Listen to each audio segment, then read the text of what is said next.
So this is a war drama, and its title was taken from a Shakespearean excerpt. War films and Shakespeare are two things that many folks consider boring, but let me tell you something, guys. Boring, this ain't.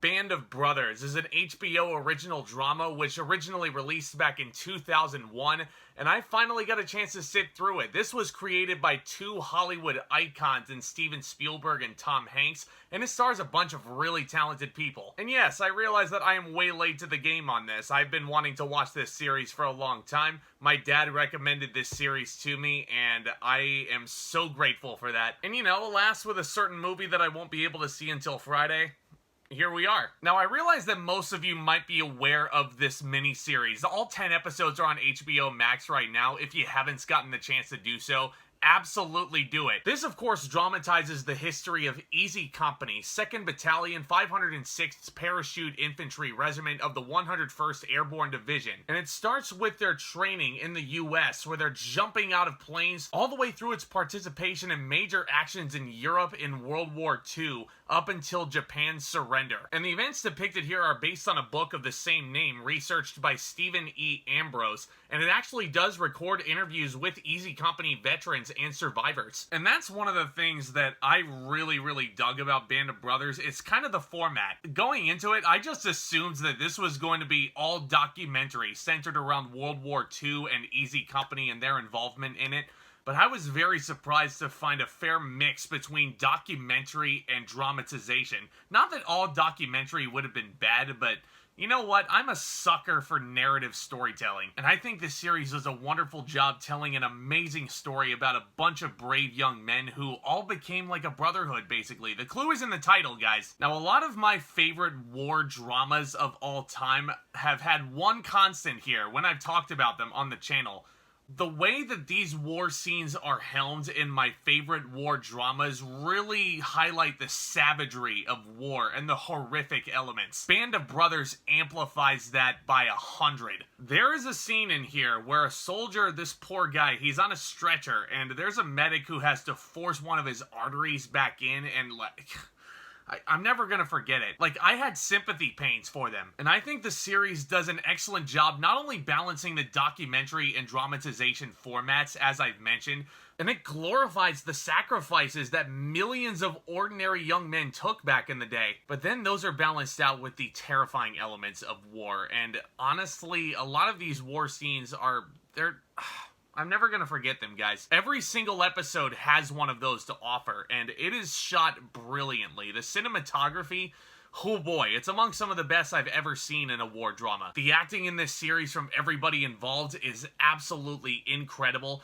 Damian Lewis and Ron Livingston are our two central actors as these two best friends who start in the jump training division together, and it follows them basically for an entire year, and their chemistry together. Damian Lewis, especially in this series. Those of my fellow film buffs might remember him from Once Upon a Time in Hollywood. Ron Livingston, of course, made his name on the show Office Space along with this, and I thought both of them worked wonders off of each other. You could tell that these two were best friends to the bitter end. Everybody is on top of their game here. Scott Grimes is a really great character. Michael Cudlitz, who would later on make his name off of The Walking Dead as Abraham, excellent in this series. There's just so many to list off. They're all in the description box down below, but Colin Hanks, Donnie Wahlberg, Neal McDonough are a few names that come to mind, and that's just the main cast. Oh no, we also have a lot of famous names in this recurring and guest star cast. A very young Tom Hardy is in this. He's introduced towards the latter part of the series, and he's a really fun character as well. It's living proof that he can be a badass performer, as if Mad Max Fury Road and The Revenant were not enough proof for you guys. Look at some of his older stuff when he was just starting out, like A Band of Brothers, like Black Hawk Down. It just goes to show you that you don't need 25 executives to write a character for him, like in Venom. You also have a very young Jimmy Fallon in here pop up. He was really amazing as well. This whole cast, Michael Fassbender, oh my god, he was great, with so little dialogue. But let me talk about the one cast member that really, as soon as I saw him, I got a lot of concern as soon as I saw what kind of role he was in. David Schwimmer as the drill sergeant. Ross Geller is throwing out a bunch of really insulting, vulgar one-liners at these young soldiers, and he does a really excellent job with it. And it's not like I didn't think David Schwimmer would be good as an actor in this series, because he absolutely is. I just got really concerned because this is a very different role than I'm used to seeing from David Schwimmer. And you know what? He pulls it off. He was magnificent in here. You know, one element that I don't really hear enough people talk about with Band of Brothers is the magnificent score. And rest in peace, Michael Kamen. He was such a talented guy. He also composed the scores for the first 3 Die Hard films, Memento, the first X-Men film, Bryan Singer's 2000 hit, Robin Hood, Prince of Thieves, The Iron Giant, just to name a few.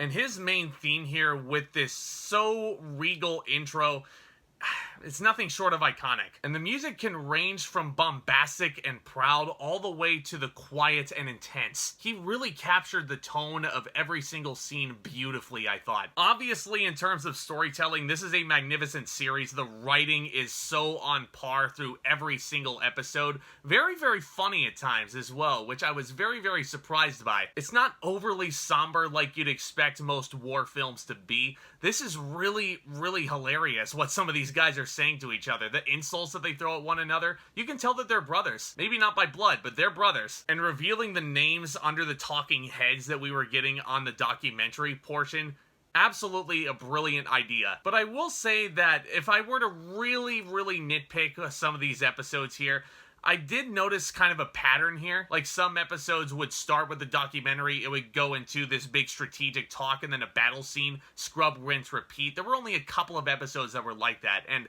I'm really nitpicking at this point, because this series is that good. But let me just address something really quick.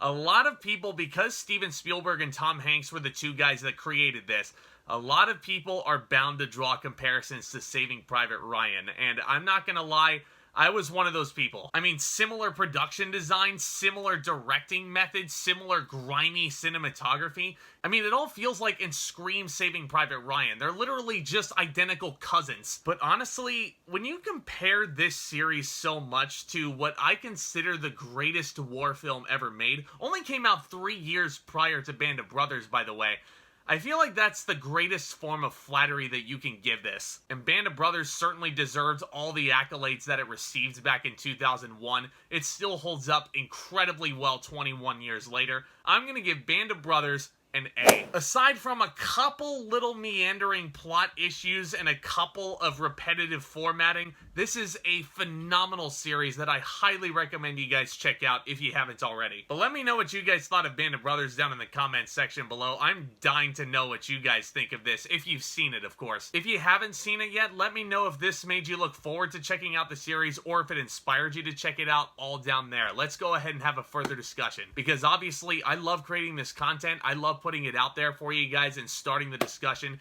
Continuing it with you makes it all the more fun. And hey, if this is your first time visiting the channel today, what the heck are you waiting for? Go ahead and smash that subscribe button down below as hard as you possibly can. And right next to it is a nifty little notification bell too, if you wanted to go ahead and keep in the loop anytime I upload a new video. Be my guest. And don't forget to smash that like button on your way out if you enjoyed what you saw today. That would be tremendous help as well. And guys, I'm going through a big drastic shift in my life right now, so there's gonna be some sparse content, but I'm still planning on throwing it out there for you guys. But a couple things you can expect from me. Yes, I will wrap up the Harry Potter series in the build-up to Secrets of Dumbledore hitting theaters on April 15th. And this Friday night, at the time of recording, I'm seeing a certain superhero movie that's getting a lot of buzz. And it just so happens to be my most hyped film of 2022. So, you know, no pressure. There's also a lot of other interesting projects hitting streaming services like Turning Red, egregiously not in theaters, by the way. The Adam Project is coming out on Netflix. And there's a weird-looking horror film with Sebastian Stan on Hulu that I might want to talk about as well. So clearly, lots of exciting things that we can talk about over here, guys. Y'all are the best. Thank you all so much again for supporting this channel. And with all that being said, back talk, commence.